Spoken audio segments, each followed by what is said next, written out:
What up, Wizards? It's D from the P, and we got some more EOE spoilers for you today. 5 rares to look at, and only 2 commons. But I guess the good news is that even the commons kind of look good today, so let's go ahead and get to them. Alright, so first things first, I'm the realist. But second things second, I guess, here's those commons I was on about. Drix Fatemaker and Focus Fire. Now, Fatemaker is 4 mana, 3 and a green, for a 3/2 Drix Wizard. When it enters, a +1/+1 counter goes on a creature, and each creature you control with a +1/+1 counter on it has trample. You can also warp this in, though, for 1 and a green, so just 2 mana to warp it in is nice. A little sorcery speed, +1/+1 counter on a guy, and now all your countered guys have trample. That could be pretty decent for just a couple of mana. I imagine that, the every guy you control has trample mode is, probably something you want to do on turn 4, 5, 6. So it's possible that you have the mana to play this as a creature on that turn, but it's also possible that you have like a 3 or 4 mana haste creature in your hand. So you can fit both of these in at the same time. And I kind of really like that, I don't think it's going anywhere in standard, but traditionally these are, especially the second mode is pretty good, so kind of like it. I don't know if it goes in like Commander +1/+1 counter decks. I think there's probably way better effects that more or less have the exact same line of text for a lower mana cost. So again, I'm not sure where this goes outside of limited, but it is a fairly strong card there if nothing else. But Focus Fire, you might be able to say the same thing about, but I have slightly higher hopes for this in competitive play. A single white mana for an instant that deals X damage to target attacking or blocking creature, where X is 2 plus the number of creatures and or spacecraft that you control. So kinda nice, man. A single white mana for at least 2 damage, right? It's not Elspeth Spite, but once you get to Elspeth Smite, one or the other, but once you get to just 1 creature in play, then suddenly it does do a bolt to an attacking or blocking creature. That's pretty slick, All you got to do is have like 3 creatures in play. Suddenly this is 5 damage for a single mana, and I actually think that's pretty relevant, especially for certain decks that are going to try to go wide anyway. And I guess I'll throw this out here. I'll bring up Commander again, sure. Again, there's probably better removal spells, by and large, for go-wide decks in Commander than this, but it's hard to picture them considering, again, this only costs 1 mana, so even though it's not unconditional, you have to be targeting an attacker or a blocker. It should not be too hard to find targets for this in Commander and deal, 12 damage to a creature or something because you have that many tokens in play. Even if it only deals 6 or 7, I think it's reliable to make it do that in Commander. And 1 mana for that effect is not Swords to Plowshares or Path to Exile, but it's pretty good in your tokens deck. So altogether, I do like this. Maybe it sees some playing rabbits in Standard, or again, something else that wants to go wide. I just think it's all right. Next, we'll get into the uncommons here, and there's a lot more of those than there were commons today, and not all of these look like bangers. But we'll start with Honor. This is a single white mana for a sorcery. Put a +1/+1 counter on a creature and draw a card. So sorcery speed, I think, really does hurt an effect like this. If it was instant speed, you could use it as a combat trick. That would be amazing. It would be really nice in Mice, and it might still be okay in Mice, A cantrip effect that makes a creature larger and triggers Valiant and triggers Prowess, and sure, it might be somewhat playable, but again, I think we probably just have better pump spells and stuff to play in the Boros Mice deck right now, so just not sure it really does too much of anything, but I do like 1 mana cantrips. I don't actually want to be pooping on this card too much because it's a single mana to draw a card. You could do so much worse than that, so not the worst card I've ever seen. Tractor Beam is up next though, 4 mana, 2 and double blue for an aura that enchants a creature or a spacecraft. When it enters, tap enchanted permanent. You control enchanted permanent. Enchanted permanent, though, does not untap during its controller's untap step. So I guess there are some things you could be stealing. If you steal spacecraft, you can never attack or block with them because they're tapped down forever, but you can use their station abilities, I guess. There's some probably hype stuff you could be doing with that. There are creatures too, I guess, in this environment that you could steal and get some sort of static effect off of them, and that might be fine. Things like, I was going to say Agatha's Soul Cauldron, but it only steals creatures or spacecrafts. I was thinking it steals creatures or artifacts, so you can't even do that. But yeah, I just don't like that it taps the thing down forever. This is a control magic that's technically better than a control magic because it can also hit spacecraft, but just at the end of the day, man, as much as I love thief effects, and I actually do, I really like thief effects, This is not necessarily one that excites me, but at the very least, it's kind of removal. You know, you take it off their side of the table, whatever. So it's not, again, not the worst thing I've ever seen. And I hate to be seen pooping on it too hard because, you know, I like control magics, but it doesn't inspire, I guess. It also might be the silliest trope we've seen so far. Oh, you're doing a space set with UFOs, so tractor beam. I guess you got to do that card. You don't. You actually don't have to, but I don't fault them for doing it. I just know some people are going to be like, oh, tractor beam, that's dumb, because, you know, no one likes creativity or, you know, levity in their life. Let's move on to Rayblade Trooper and Melt Strider Eulogist here. These are both kind of okay. They're neat little uncommons with death triggers on them. Rayblade Trooper is 3 mana, 2 and a white for a 2/2 human soldier. When it enters, put a +1/+1 counter on target creature you control. Whenever a non-token creature you control with a +1/+1 counter on it dies, create a 1/1 white human soldier creature token. You can warp this in for 2 mana. So that's kind of neat. If you know that your opponent is about to land the sweeper, I guess you can warp it in if you can somehow give it instant speed. Maybe that's what you have to do to it, is like give it flash somehow. But I guess you could also just warp this in first main phase and then attack with all your guys. And I guess you don't care if they die because you get a bunch of like 1/1s if they do. Sure, I guess. It can only put a counter on one guy. You attack with that guy and get a 1/1 when he dies and trades with something. There are definitely ways to devise using this in like limited. But, again, this is not a kind of uncommon that I really see popping up in standard too often. It costs a good bit of mana, even though it kind of puts a lot of power toughness. You know, for 2 mana, it puts power toughness on a thing. You play it for another 3 mana, and it puts another power toughness on a thing. So it's bigger than it looks in some ways, but it's still just, it doesn't inspire, despite the kind of cool death trigger that can trigger multiple times in a turn. It's not limited to once a turn or whatever. I like guys. I like getting guys. So again, like maybe some sort of green-white +1/+1 counters deck in Commander, but I think you got to be pretty hard up, you know. Now, Melt Strider Eulogist, I think I can make more of a case for. This is the same mana value, 3 mana, but it's 2 and a green for a 3/3 insect soldier. So already we're doing better in terms of power toughness. Whenever a creature you control with a +1/+1 counter on it dies, draw a card. Simple. This one doesn't warp, which is a little bit lame. I would really like this if it warped for 1 or even 2 mana, like Trooper does. It warps for 2, but it costs 3. I can't help but like it, though. I gotta say, you know, one more time for the Commander decks. If you are playing a deck that cares about +1/+1 counters, it's probably green. It might not be white, which takes some points off of Rayblade Trooper, but it's almost certainly green, so you can play Eulogist and have a lot of dudes with counters on them. So draw a card whenever they die. That seems actually pretty good. You know, like if I was rating this for 10 cards random, you know, or 10 random cards rated, I would probably give this like a 5 point low something, like a 5.2 in Commander, even having never seen it or played it in Commander before. It just seems like a pretty desirable effect for the +1/+1 counters decks. And even though it already has effects like this, redundancy never hurt anybody. So I like this a lot, actually. But let's move on to some cards that care about how many spells you cast in a turn. They're going to keep this theme going. Station Monitor kind of looks like he's playing video games or something with one of his sets of hands. This is 2 mana Azorius colors. So a blue and a white for a 2/2 Lizard Artificer. Whenever you cast your second spell each turn, you get a 1/1 colorless drone artifact creature token with flying, and this creature token can block only creatures with flying. So let's go ahead and look at Uthros Psionicist next, and we'll kind of talk about these 2 cards together. Psionicist is 3 mana, 2 and a blue for a 2/4 Jellyfish Scientist. I love the jellyfish in this set.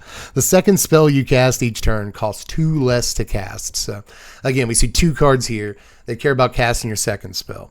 And we've seen this since before Foundations, but especially since Foundations, I feel like we've been getting a lot of cards like this.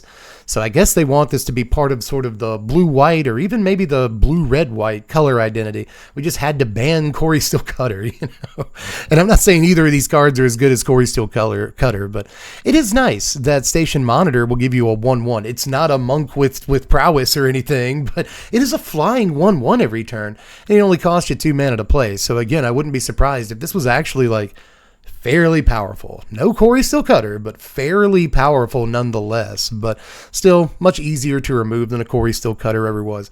I wouldn't like fear it the same way you would the card that just got banned. But you know, effects like this have proven themselves to be halfway decent, and you can play it along with the a 1 and a blue, like 2/1 flying guy that gives you birds whenever you cast your second spell, and basically play like 8 versions of this effect in the 2-drop slot. I think it's pretty slick, so I can't hate this guy either, and I mostly like these effects. And as far as Psionicist goes, this one's almost dangerous, but I do think that it's not quite there. Costs 3 mana to get on the board in the first place, has to survive until turn 4, and it actually has it has to be able to do something good on turn 4. But, you know, you can go 3-drop, 3-drop on turn 4, and that is actually pretty sexy, I think, all things considered. So I also kind of like Psionicist, but I really like Station Monitor, and I also like their continuing trope of using the word monitor to mean both one who watches and also lizard. You guys remember Hall Monitor from Strixhaven?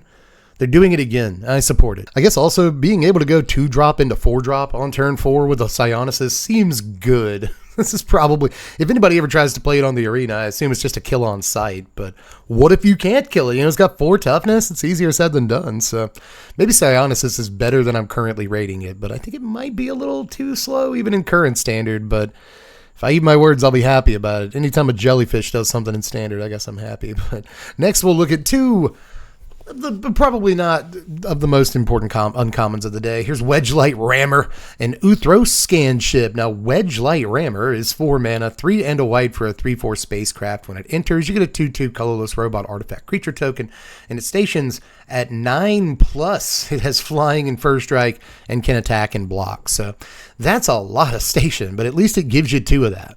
It's really only station 7 if you want to look at it that way. You probably shouldn't. Station 9 is ridiculous. It's just so much for what you're actually getting. And the best thing about the card is the art. And the name. There's something very satisfying. Wedgelight Rammer. That's a strong name. Anyway, Uthros Scanship, the jellyfish Scanship, is up next. 4 mana, 3 and a blue for a 4/4 spacecraft. When it enters, draw 2, discard a card. And it has station at 8+. It has flying and can do creature stuff. So that's the whole card. That's it. Never see him play in standard. We already have Kiora that does this. Tersa Light Shatter does this. Joshua does this. But at 3 mana, you get to draw 2, discard extra, if that's what you want to do. You know, Steam Core Scholar. There's like a million guys like this. They're all much better. So again, it really only matters in limited. And in limited, I guess it has an ETB trigger. I guess both of these have ETB triggers at 4 mana.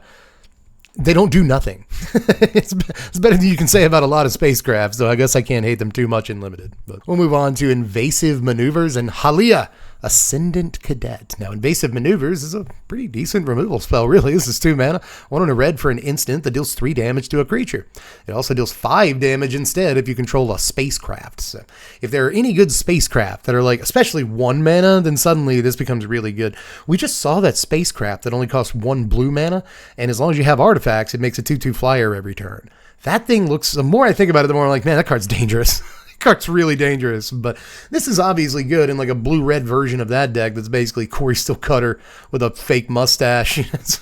Basically, it looks very dangerous, just like Cutter did, and in the same ways that Cutter did. And this could go directly into that, or really any blue-red artifacts deck of some kind, or mono-red art. Who knows what you're doing? Green-red artifacts. Could be, but. Either way, I just kind of like it. It's not quite Lightning Strike, but sometimes it can be your Lightning Strike and your Twin Moth Stormbrood, so you don't have to like main deck Twin Moth Stormbrood and play it at sorcery speed, and it feels bad. So, I could see this showing up from time to time. But Halia Ascendant Cadet over here is 5 mana, 2 a green and double white for a 3/3 legendary human soldier. Whenever she enters or attacks, you can put a +1/+1 counter on target creature you control. Whenever 1 or more creatures you control with +1/+1 counters on them deal combat damage to a player, draw a card. So when you first read this, you're like, okay, maybe Commander, but no, I think this is more of a signpost uncommon for the limited environment. It could go well in the 99 of some Commander decks, especially. Again, we've seen these like tokens decks that also care about +1/+1 counters to some extent. They're doing a little bit of both. And, this probably goes okay in those 99s. I like that it's both an enters and attacks trigger, but you see a 5 mana 3/3 and you're like, okay, that's probably limited right there. And this is at the sort of top end of the +1/+1 counters deck that we've already seen a couple of other pieces for in this video, white and green cards that put +1/+1 counters on things. There's already been like 4 of them in this video alone. So she's the big boss of sort of this limited archetype, I think, but I don't think it goes too far beyond that. But it is a pretty cool uncommon. But the final two uncommons of the day are both mostly removal spells, but I like them. We got Dubious Delicacy, that's a good name, and Desculpting Blast, which has art that I just love by Jeremy Wilson here. It doesn't necessarily look like a Magic card, but I still like it. But either way, the double D over here, Dubious Delicacy, is 3 mana, 2 and a black for an artifact that's also a food. It has Flash, and when it enters, up to one target creature gets -3/-3 until end of turn. You can pay 2, tap it, sack it, and gain 3 like you can with any food. You can also pay 2, tap it, sack it to have target opponent lose 3 life. I love it. I love it. I don't even know if it's playable, but I like Black Burn. Generally, I really like Black Burn. And this does so many things. The problem is that it costs 1 mana too much. If it cost 2, it would be phenomenally good, I think. But still, would it take the place of Nowhere to Run? Would it take the place of, say, Virtue of Persistence even? I'm not 100% on that. At 3 mana, I'm not sure what this does. I think that Nowhere to Run is still a better target for the Pixie decks. If the Pixie decks are still a thing post-rotation, they still get to play a lot of their marquee cards, so I don't know why they wouldn't be. So, maybe you see this as a one-of in those decks, but those decks already play like Grim Bauble as a one-of that's, pardon the pun here, but a dubious one-of. I don't even know if they want to play Grim Monolith. Everyone wants to play Grim Monolith. Grim Bauble. Did I say Grim Monolith the first time? Either way, they don't even want to play the Grim Bauble. So I'm not sure that they want to play Delicacy at 3 mana, but this could potentially replace Hopeless Nightmare in some ways because it burns your opponent for life. And there's just not a whole lot that does that. There is a 2 mana thing that does that in Standard right now. That's an enchantment. It's one of the Dragon Storm cycle things. And so you might see some combination of those and this to kind of make up for the absence of Hopeless Nightmare. I just really like that it burns the opponent, takes a creature out upon entry, has Flash. If you don't want to burn your opponent with it, you just gain the life back with it too. So it's like a removal spell and like a pseudo fog. You know what I mean? Like gaining 3 life is like taking a creature out of combat in some ways. So yeah, I like this probably more than it should. I say it should cost 2. It should probably cost half a mana less than it does, but we can't do that. So err on the side of caution, let's make it 3 mana. I respect the decision, but I do think that really hurts its chances, which is sad because I think this thing is pretty cool. But enough about that. Let's look at Desculpting Blast. 2 mana, 1 and a blue for an instant. Return target non-land permanent to its owner's hand. If it was attacking, create a 1/1 colorless drone artifact creature token. We know these. We saw these earlier. They have flying, and they can only block creatures with flying. So one thing about this is that if you return a flyer to your opponent's hand, then you get a 1/1 that can block the flyer the next time that thing can attack. Like when they play it again and attack with it, now you have a blocker. So against certain attackers, this actually gives you like 2 turns, worth of kind of holding them off. And I like that. I also like that it doesn't have to be a creature. I think that might trip some people up because, it specifically wants to hit a creature. But it doesn't have to. This is just a non-land permanent that it can target. So I think that's pretty cool right there too. Just altogether a nice piece of tempo, and not every removal spell, or every bounce spell I should say, actually gives you board presence. Whether you just attack with the bird and it never gets to block, or you actually do get to block with the bird, which I think is the best use case. And suddenly I think this is doing a lot for you. One of the problems with bounce spells is that they take a card out of your hand without actually taking anything away from your opponent. Like they're kind of 0 for ones in some ways. Tempo is what you care about. And I think you still care about the tempo, but again, most bounce spells don't actually give you board presence, and this does. So I really like that about it. And if you cast multiples in a game, suddenly you got a couple of 1/1 flyers that could actually be threatening. We all remember Alrund's Epiphany, right? So I don't know, man. There's something about it I like. I'm sorry to stay on this card, but just a second here. I picture some sort of combo that allows you to play blasts out of your graveyard like over and over, or play like 4 blasts in a row out of your yard, or whatever you're doing. And then suddenly you can just bounce your opponent's entire board and get like 6 drones. These kind of combos exist. I'm not sure it's good enough, but I want to try it. But I also want to try moving on to the rares here, baby. We got to see Zooifit. I tried. Osteo Harmonis. That's a good job title. 3 mana, 1 and 2 black for a 2/3 legendary human wizard. Tap it down. Return target creature from your yard to the battlefield. It's a skeleton in addition to its other types and doesn't have any abilities. Activate only as a sorcery. So why is this the first card of the day, Dev? This looks pretty broken. Nah, not really. Just a 2 mana 2/3. Just about any removal spell in the format can take it out. It's not that it dies to removal, it's that it dies to all the removal in the format. So just again, I'm being very choosy with my words here, but this dies to a lot on turn 3. Doesn't have the best stats in the world. You have to wait an entire turn to use its ability. There's plenty of ways for them to dig around in your graveyard to stop you from doing what you're doing because they see it coming. You're telegraphing it. Unless you can give it haste somehow, I'm just not like convinced by stuff like this anymore either. You know, we saw a thing yesterday that grows whenever you sacrifice a creature, and I'm like, I've bit this hook too many times. I have taken this bait too many times in my life, and eventually I have to learn something, right? To be an intelligent human being. And I kind of feel the same way about this, right? I think we have a thing already in Standard that costs like 3 mana, and you tap it to return to play under your control something that was put into a graveyard that turn. It's like a 3 mana demon guy or something. No play. And I'm pretty sure this guy, like Yo Play, will get no play. Actually, I eat a lot of yogurt, but none of it's Yo Play. Yo Play, in fact, does not get any play in my house. I eat a lot of Kroger brand, store brand yogurt on my weight loss journey.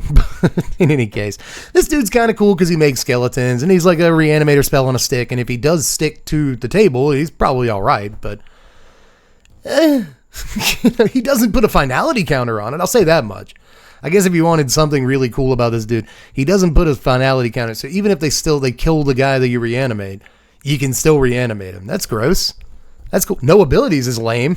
Why are we doing that? I don't know. But either way, man, cool card. And I honestly really like the art on this. I like that it's a skeleton. That's fun. But altogether, So we'll move on to Pinnacle Emissary. Here's where we start getting into stuff I like today. 3 mana, 1 a blue and a red for a 3/3 robot artifact creature. Whenever you cast an artifact spell, create a 1/1 colorless drone that flies and can only block flyers. You can also warp this in for a blue or red hybrid. Just 1 mana. Either blue or red. What a warp. What a warp. If you know you're about to cast like 3 artifacts that turn or whatever, just like warp in Pinnacle Emissary and go. Just go. You know what I mean? But altogether, 3 mana for this is kind of sick. And you can just warp this in on like turn 2. You know, like turn 1, you play an artifact or something, just a 1-drop. Turn 2, you warp this in and play a 1-drop artifact and get your drone. And then on turn 3, you just play it. You know, you've already got a drone from it. On subsequent turns, you'll get more drones from it. So, I don't know, dude. There's a reason this is rare. I'll say that much. I do think that it's pretty easily killed. You know, just like the last guy, it's pretty easily killed by most played removal spells in the format. You got to watch out for that. But with this one, you might be able to get some value off of it the turn that you play it. It does have the warp ability, and the warp's really cheap and very easy to cast. Whether you have blue or red mana, you can do this. So I like this, man. I like a lot of cards that will give you 1/1 tokens. You know, we saw that Death Trigger guy in white back there, and I had to even be like, okay, Death Trigger gets you a 1/1 token. I don't love this guy, but I like Death Triggers and I like tokens. And this dude may not give you Death Triggers, but I do like, you know, cast triggers. I especially like cast triggers. It'd be probably a little bit better if it was whenever an artifact entered trigger, because then you could play things that give you multiple artifacts on the same card and get a bunch of tokens. But cast triggers kind of help you get around counter spells and stuff, because even if they counter the spell, you'll still at least get the token. I like that about it. There are, you know, good and bad, the yin and yang of a cast trigger versus an ETB trigger. But either way, man, lots of cool stuff about this. There really is. If it was an ETB trigger, by the way, then it wouldn't work the turn it came into play as well, right? This way, you get to cast it, resolve it, you get priority, and then you cast an artifact spell, and this trigger goes on the stack. If it were an ETB trigger, you would cast an artifact, and your opponent would blow this away before the artifact entered the battlefield while it was still on the stack, right? So again, the cast trigger helps you actually get value off of this the turn it comes into play if you have extra mana. I like that too, so it's cool stuff, man. Really, really cool stuff here. I like this rare a good bit, even though it might be slightly priced out of standard play. You're not really getting going until turn 4. I think that some of those starts that I was mentioning earlier might actually provide some real value for you. So I like this guy a lot. But next is Devastating Onslaught. A lot of people talking about this card today. Double X and red for a sorcery. Create X tokens that are copies of target artifact or creature you control. Those tokens gain haste until end of turn. Sacrifice them at the beginning of the next end step. Great art by Deb Lee here. Just fantastic art on this, like, borderless promo version of it. I really like looking at it. But either way, people are calling this the Red Doppelgang. Now, it is easier to cast, technically, color-wise, than Doppelgang. You can play it in more decks than Doppelgang. Again, technically, you know, in a Teamer Doppelgang deck, this could be a 5th copy of Doppelgang, but Doppelgang targets anything. It can target lands, and that actually matters a lot. You see these decks on Arena where people are trying to target the deserts that deal a damage to you when they come into play and just doppelgang them like 20 times. It happens sometimes, but, you know, people copy Ancient Cornucopias, which this can do, but they won't last very long, you know. But people target a lot of different stuff with doppelgang that this can't target. Enchantments, lands, whatever. But just being able to target artifacts and creatures is kind of a big deal. There's a number of artifacts in Standard right now that even just having one copy for an extra turn could do some pretty wild stuff for you. But I think this is mostly about copying, you know, 3 or 2 even strong creatures that you have out. And to copy 2 creatures, it'll only cost 5 mana. That's not that bad, especially considering the upside over doppelgang, as far as this card's concerned, is that it gives the things haste. And giving the guys haste that it makes could be insane if you have the mana, right? But again, we see these doppelgang decks have the mana all the time to copy something like 5 times or more, right? So, you know, as far as Onslaught goes, it's pretty sick that you can, for less mana, copy, you know, the Roxannes. And even though, you know, the legend rule or whatever, you still get the meteors. One of them that you copy has haste. That's kind of cool. But, you know, when you're copying non-legendary creatures and they gain haste, then suddenly things could get very wild very fast. And we have ways of making a lot of mana in this environment. You know, Vivi Cauldron makes a ton of mana. And that's a deck that might want to copy some of its creatures. Not Vivi necessarily, but a bunch of the other ones. So there are decks that can use this in current Standard. I see people either excited about it or writing it off as like big dumb red mythic, and I'm kind of on the fence about it, but I'm leaning towards the this card has things to do kind of idea, because again, just for 5 mana, this can give you, you know, double 2 copies of like a 5/5 that you've got sitting on the table. The dream here is to copy like a Terror of the Peaks twice or something and just go crazy, but there's a lot of other stuff you can do with this, and I think that it probably has a place if the right kind of mid-range big mana deck exists. And it could, you know, it could just go in big red. Seems good there. But next is Entropic Battlecruiser. This is maybe my favorite card of the day. I'm not sure if it's the best one, but I love her. This is 4 mana, 3 and a black for a 3/10 Spacecraft for some reason.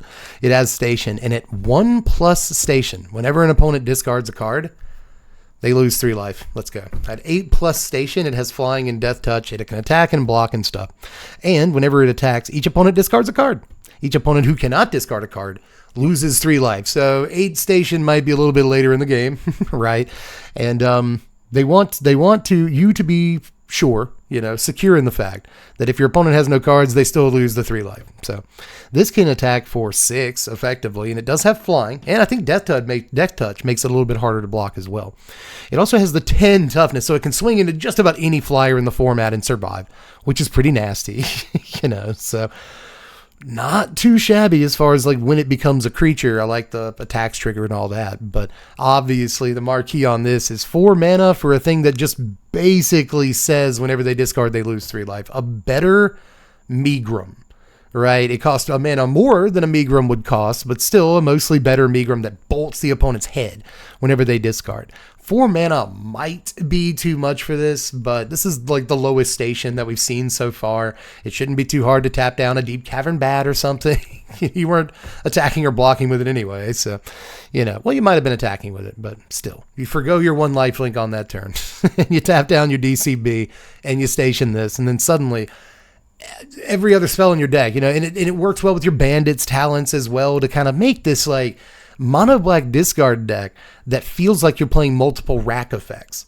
Like, you know, again, between Bandit's talent, hitting them for 2 every turn, if you got multiple talents out, that's good. You can have multiple Entropic Battlecruisers out, and now suddenly they're taking 6 to the dome whenever they discard a card.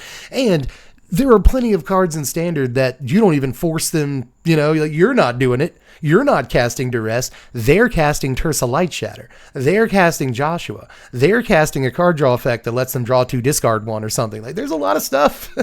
You know, this will actually punish like reanimation opponents that want to discard cards too. So I love it. It might cost a little bit too much mana to truly be playable in Standard, but we're back in the age of mid-range now, baby. You know, we don't have all these mice and these monstrous rage and these Corey Steel Cutters.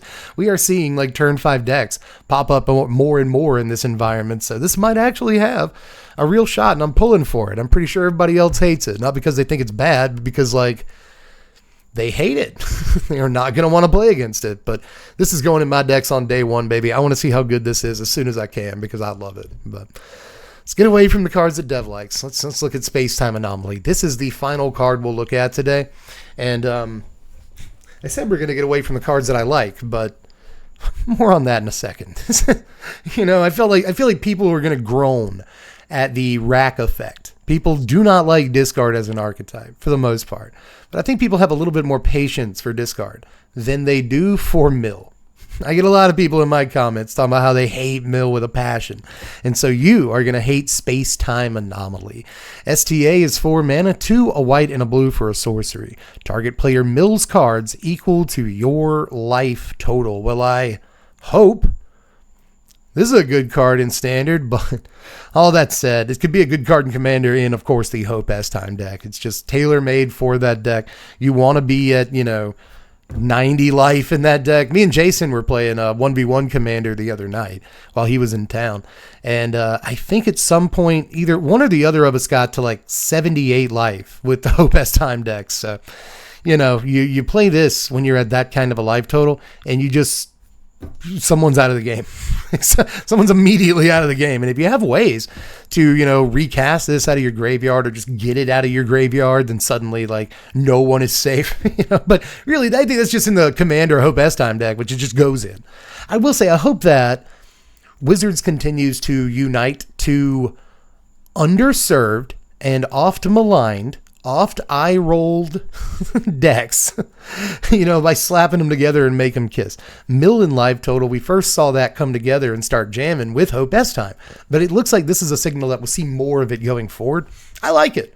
I think that they go together like peanut butter and ladies. It only makes sense. If I'm going to mill cards, I need to be gaining life because everyone's coming for me. And, my opponents get to start at 99.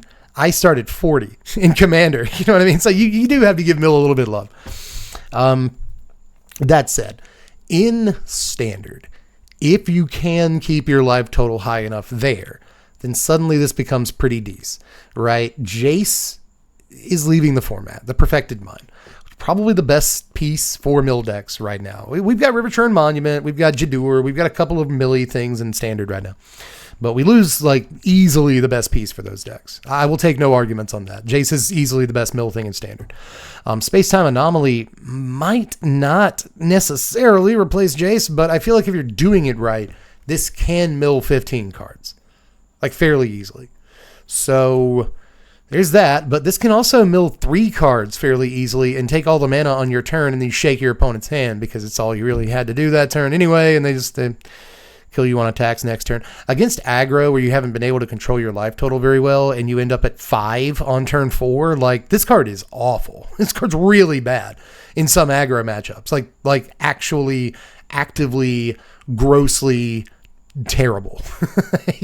Literally any other card in the history of Magic that you could cast on your mana might be better than this in certain situations in Standard right now, and I stand by that firmly, but again, there's the real tension of this. If it is late in the game, you've been able to control or reinstate your life total back up to 20 or 25. This can just one-shot opponents in Standard. So again, there's a push-pull here, but I kind of lean more towards the side of actually this is going to mill 6 cards and then you die when they untap. So I don't know if it's actually very good in Standard, but we're all going to give it a try.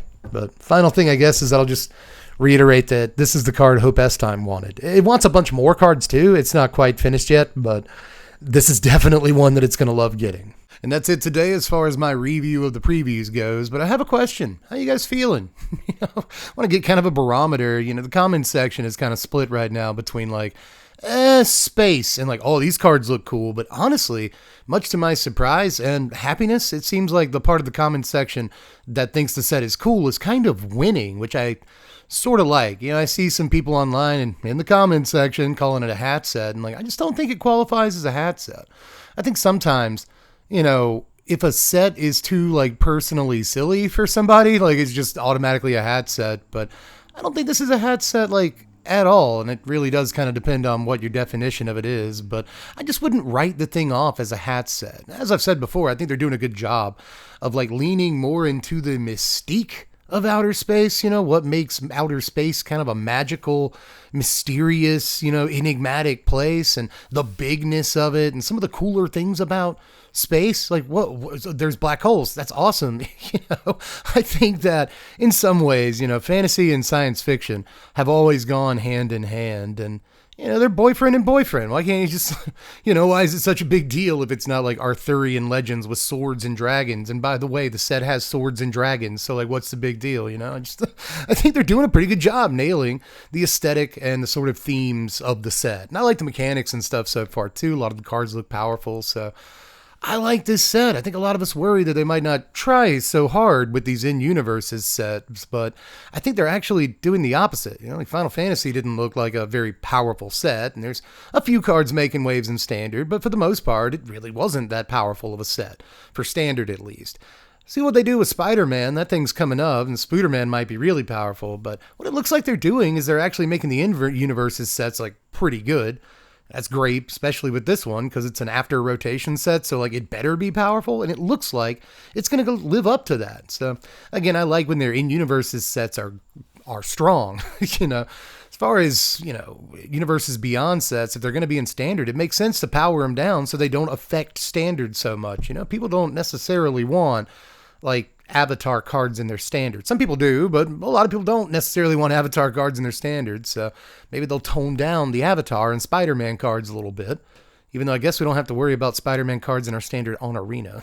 It's a weird thing that they did, but either way, man, I just like kind of the direction it seems like things are going, and as far as the set at large, I think it's pretty good looking so far, and we still got a little bit more to see. So join us for all the rest of those previews this week. It looks like we'll be getting on stream on Friday to look at every single card in the set, speed run rating, all of them. That's going to be fun. So make sure to check out links in the description to get over to the Twitch channel and follow, or use your Prime sub on that if you would. That'd be great. Or you could check out the like button. It's shaped like a thumb. They made it easy for you. You could subscribe to the channel. Been getting a lot more subs lately. Hey, welcome to the channel, everybody.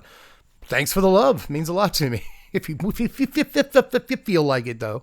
Last thing I got to talk about today. That was a weird little stutter.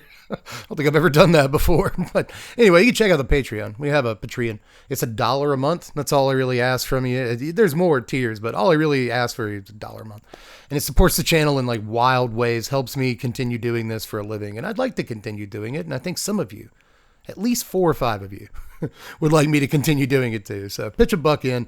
It'd mean a lot to me. But anyway, that's all I've got for this one. Let me know how you feel about all the stuff I said down there in the comments section. And I will catch you cats later. I'm Deb from The Place. Thanks for watching, Wizards. Spread love and be kind.